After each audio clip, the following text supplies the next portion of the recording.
Hey, Yeah. thank goodness. Should I be don't good know to why go. it didn't show up on my side. Maybe I didn't pay some bill that I didn't know I had. All right. So let me bring you back onto the screen. I don't know why you're now it's only Jasmine displaying. Well, Yeah, they maybe. are changing this interface all the time, and it's really strange. Here we are, FaceTime. You see me, Yes, sir. and I see you. And Great. Jasmine, we don't see because she doesn't have her picture in her video, but she's there. And you're recording. Yeah, you can get Uh, started already, and I'll send you the yeah, recording afterwards. yeah, that's fine. So let's not distract from me looking anymore for it. Thank you. Okay, so it's recording whoever on the screen, whoever's talking. I apparently say something, Lauren, Lucy. Well, yeah, I'm here. There, there you go. Yeah. Now So what you're. else? What else you want to know? Oh God, we got a lot of notes here. Like I said, that was a great open. I mean, it just it brought me back to all those videos they would show us, like John Birch Society and all that kind of fun stuff. We actually had a Jewish fraternity, and being fair minded, we invited somebody from the John Birch Society once. It turned out to be pretty riotous when he got Okay. deep. But I had the thought that basically you could argue against libraries, basically because of communism, since that's where Karl Marx and his partner um, put together the Communist Manifesto from years of research in the London Library. Oh, I didn't even know that. That's good to know. Yeah, he spent many years in that library before him and uh, it slips my mind. The other fellow who nobody remembers, they remember Karl Marx, Engels, Engels, Oh, yeah. and yeah, like 20 years in the main London library Hmm. to write the Communist Manifesto. And Inter- so he actually must have written it there. Probably didn't have good light at home or something. Probably not. It's probably warmer. Oh, certainly warmer. It's always warm enough in libraries, usually almost too hot, I remember. But I spent a lot of time in Philly libraries. So they actually saved the library you were talking about. Yes. What neighborhood was that in? We were at a screening at this media center called Scribe Media Center, Louis Massai's. Yeah, I don't know Philly that well. I'm Yeah, sorry. yeah, it's a city of a bunch of little neighborhoods. Yeah. So it just is that kind of place, and not like New York, which has boroughs that are Right. huge. Well, we have little neighborhoods in the boroughs too. Like I'm in Fort Greene, and it was good to see they had that shot of the publication of Leaves of Grass, and it said printed in Brooklyn, which is where Right. I'm at in Fort Right. Greene. So That's be another story of literary in terms of that. Uh, Walt Whitman was once the head of the Brooklyn Eagle, the chief editor, and it's still there, the Brooklyn Eagle. And they fired him for being on the wrong side of the slavery issue, which actually turned out to be the right side. And uh, so he bought a plot of land in my neighborhood, Fort Greene, and he sold used books. yeah, just like you. Yeah, so I guess well, my neighborhood's also where Colson Whitehead came from, who Oh no, I didn't know. won 2 Pulitzer Prizes, Yeah. and they had quite a success with Nickel Boys this year. Yeah, sure did. It's a good I book. haven't met him though. I haven't seen him on the street. He must not have a dog like almost everybody else. We're a dog neighborhood. I don't have one either, but I would if I could figure out. Actually, I'd have a cat. I'm more of a cat.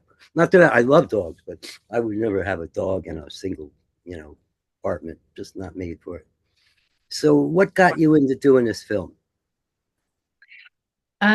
Well, big library lover to start with, and Dawn, my co-director, who's also the narrator on the film, she's also a big library lover, and we were finishing up our other film. It was called Faubourg Treme, The Untold Story of Black New Orleans. We were living in New Orleans, and Katrina hit. Mm, We had to evacuate. We thought we'd be gone just, we evacuated before the hurricane hit the night, just like in the middle of the night before it hit. And we thought we'd just be gone for a weekend. Wow. And yeah, the whole neighborhood flooded. We had to rescue our cat by boat 2 weeks afterwards. It was still flooded. And so, but while we were evacuated in Baton Rouge, we realized we couldn't go home. We went to the public library at East Baton Rouge, and there was a big old line, and librarians were there signing people up for library cards so that they could get online and look for lost loved ones or lost pets and sign up for FEMA support, get Red Cross gift cards, help with people with their insurance forms, or just a place to charge their phones or whatever. It was pretty crazy. So that, yeah, that's when we discovered librarians were first responders. And then we took a few years to finish the Treme film, and then the recession happened, and all these libraries we heard were closing and or were threatened to be closed. And we said, oh, maybe now's the time to do this film. And so we started doing some research, and yeah, that's how it started. Wow.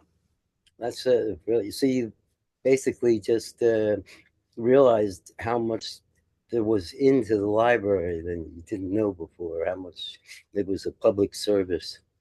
Yeah, I mean, we went into libraries and, picked up books. We'd, order them online. They would hold them for us, but we never spent a lot of time, just sitting there reading. But I mean, as adults, we didn't. And then, I mean, libraries have changed a lot since when I was a kid. It was all, you had to be quiet. There was it was not, there wasn't a whole lot of programming going on, but librarians, they listen to their community, and and because of, there's not so many social services have been cut, and, the digital divide is very great, and librarians have stepped up and sort of, filled so many different roles that should be filled by other organizations. But in San Francisco, there's a lot of homeless. I mean, there's a lot of homeless all over the country. We found out it's not just, it's just not an urban thing. There's a lot in rural areas as well. But San Francisco was the first one to give an office to a social worker so that they could actually go and help. The person wouldn't have an office. The people would be sent there if they're having some kind of a crisis, or they needed help with social services, like a homeless, get some shelter, or medical care, or help with finding a job or whatever. I mean, libraries are just, they just listen to the community what they need, and they provide it. Yeah, I guess you lost a lot of books at home from the flood. Uh, we were actually on the second floor, and so we had some damage to some books, but Dawn's sister, she lived just a couple blocks away, and she's a she was a chef. She owned a bakery at the time, and now she's a public historian. So she had a whole like wall full of cookbooks, Wow. and she lost all of those. Yeah, Wow, that's a shame. Well, yeah. water is the enemy of books. Pardon me? Water is the Yeah, enemy of, water is yeah, sure is. Sure is. yeah, We so were actually really fortunate. We had to rescue our tapes. Um, we were able to get a press pass and get in. New Orleans was under martial law. Our tapes were in this thing called the vault. It was the former bank, and we were on the fourth floor in a file cabinet up there. uh-huh. All of the tapes, the copies of the tapes, and oh boy, it's a long story, but I had to it was my mom's 75th birthday back in San Francisco. And so I had a plane ticket to go to the party before Katrina. And the New Orleans airport was being used as a morgue. So I had to fly out of Houston. And so I got to Houston. And in the meantime, and I flew to San Francisco. In the meantime, while I'm in San Francisco, Dawn Logsdon and our the co-writer on the film Lolis were in New Orleans. They were filming Wynton Marsalis because he was coming into the town so we were filming it as for the Treme film. And I got a call because we put a sign on the vault that said, "Hey, if anybody it was locked up. We couldn't get our tapes. It was very hot. We put a sign on the door of all the entrances and said, if anybody comes, please call us. We need to get our tapes out." And so while I'm in San Francisco, they said they tried to call the 504 numbers, but they couldn't get to them. But it was the janitor who was called back to open the place up for a bunch of high profile people who had stuff in there. And he called us and said, "Hey, I'm here for an hour. If you can get here, I can get you in and get your tapes." And so luckily, I had a 415 area code, so he was able to get through because all the cell phone towers were down, and I was able also to phone and text Dawn and Lolis and tell them to get to the vault right now. And they went up. They were there, and they had to go up. It was hotter than hell. They had to climb with a flashlight up the 4 stairs, and there's no electricity, and they had to find our file cabinet, unlock it and get our tapes out. And thankfully they were not damaged. We sent them to PBS and they made copies of them, and we were lucky. Those are the tapes from the previous film then. From the previous film, yeah. Yeah. Well, New Orleans is a sweet town. I was there once. What a beautiful place in the spring, right before Mardi Gras. Yeah, it's good fun. Yeah, so that's great. That's a miracle story for you. Was it digital, like the original early digital that your tapes were?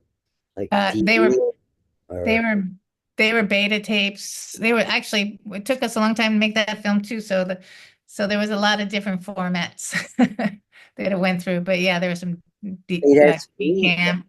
That was a good format, Beta SP. It held up. Yeah. Even 3/4 inches. We had 3/4 inch DV cam. Yeah. We had a lot. Wow. So it must be a little expense when you want to transfer that stuff. Fortunately, ITVS had PBS had the playback units that. We got lucky. Yeah, our film company is called Serendipity Film. So yeah, well, there's a lot of serendipity that has happened. Yeah, since we've had the film company. So what happened with that film? That film, it was an ITVS film. It was on PBS 3 years in a row for a feature for Black History Month. It's done really well. I'd love to see it. So maybe if you have it online or something somehow. We don't have it. I mean, we do. Yeah, it's through. It's distributed through the co-op New Day Film Collective, and it's available online through that. So, cool. Yeah, for educational stuff. But we're trying to get it. We're trying to get some sort of platform where we can sell it directly to people and have them purchase. So you have some of Wynton's performances there in the film, or there? He's one of the executive. Yeah, he was interviewed, and he was one of the executive producers. Nice guy. I like him. Yeah. Yeah, he's got a good home now, and he's using it well. That was a really good part of Lincoln Center. Yeah. That's how I got into making films. My first film was a jazz film. Straight ahead. Yeah. A tenor saxophone player who played with Philly Joe Jones and all. And I can't track him down. I know he's out somewhere. Charlie Bowen, but he could play. and I learned a lot from jazz. That's where I met my other partner, and in graduate school, and I just had no idea. I said I want to make a film that is jazz, not about jazz. Uh-huh. So Richard Our jumped other in. executive producer, Stanley Nelson, he made a film about Miles Davis. Have you seen that? Yeah, I love Miles. Yeah. Miles is Touch of Blue is such a beautiful album. Yeah. So, are you a big fan still of jazz at all? Oh yeah, I actually work at my day job at night is I'm the house manager for SF Jazz. So it's kind of the counterpart to Lincoln Center in on the West Coast. Cool, that's nice. Good Yeah. job. Hey Scott, we're gonna have to start wrapping it up. If All you right. So, what do I do with the other 18 questions? you're Shoot. gonna, There were you some get a great few more ones. minutes, but yeah, if you can wrap it up in like a minute or two, Geez, it gone got me over right time. around. I like the some of the stills were amazing. You had a really good shot of young Baldwin, and then also that shot of MLK as a youth. They were Mhm. cool. And then you had something about Minecraft before it became what it is. Yeah, that was a good shot. Yeah, no, we have over 700 archival items in that film. It took a lot to get the rights and clearances for all those, so we got lucky with that too. Yeah. And geez, let me see what else was kind of that I had notes on. So Philly eventually made the right decision on that library. I'm glad to hear that. Yeah, and then you had one of the Mark Twain branch of the library that was really in disrepair. Which city was that? The Mark Twain branch, I don't know. It was a postcard. I think maybe was it a Yeah, postcard? it was a still and colored still. I'm not sure if it was a postcard or where it came from. Yeah, I'm But sorry. I don't remember. and but you did a nice mix between old archival footage and then stills. You Thank you. know, well, it's a really good piece of history, and I like things that are history. And you brought some people out, names we haven't heard of, like McPeters, and you know, but those are names that should be known about in history. Yeah, I mean everybody knows about, Ben Franklin, Carnegie, Melville, Dewey. A lot of people know Dewey Decimal, but nobody, yeah, there's a lot of history that people just don't realize. Librarians are not really great at tooting their own horn. And your grandmother worked in a Campbell's soup factory. Oh, that was my partner, Dawn. Yeah, Dawn's mom. Yeah, yep. She worked at and then she became a caterer I wonder, eventually. still thought of Andy Warhol's shot of this, and then the Harlem Library, and yeah, there was a period I read a book about when Harlem was the rage. I don't know if you ran into that one. There was like this really great flowering of culture in the 20s in Harlem, but Yes. it did not repeat after the mid 30s or something. It kind of went backwards again until after the war. Mm. It was jazz that brought it back. Hmm. So, where is this film going to go after just at PBS right now? Yes, it's the broadcast premiere is next Tuesday, April 29th. It's going to be on Independent Lens, and it's going to be shown if you have a PBS passport. It'll be shown for 3 years, and through July, it'll be repeated for just on the PBS app and their YouTube channel and all kinds of things. It's 3 years. What is that? The significance of the 3 years is that was like a contract that they Yeah, had it's a exclusivity for those. contract. Uh-huh. So It's after 3 years, you could distribute it yourself if need be, if you want.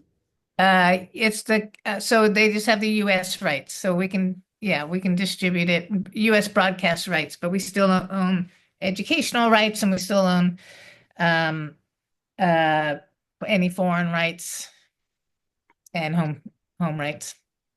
Well, I congratulate you on making a very nice, dry film that really was very interesting. A And dry film, thank you. you gotta remember, I water's also the tell enemy you of that book.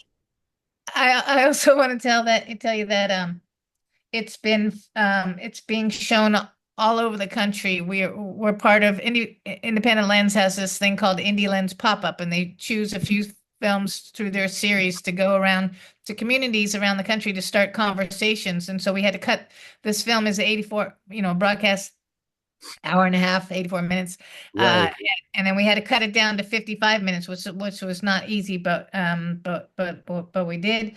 And so it's had time for conversations afterwards. And so they told us to expect 30 to 40 of these around the country right now, where they're still coming in, but we have over 450 of these Indie Lens pop-up screenings all around the country, including like 20 throughout the state of Alaska, and we have in all over New York and Michigan and Wisconsin and everywhere in between, Kentucky, I mean Texas. It's amazing.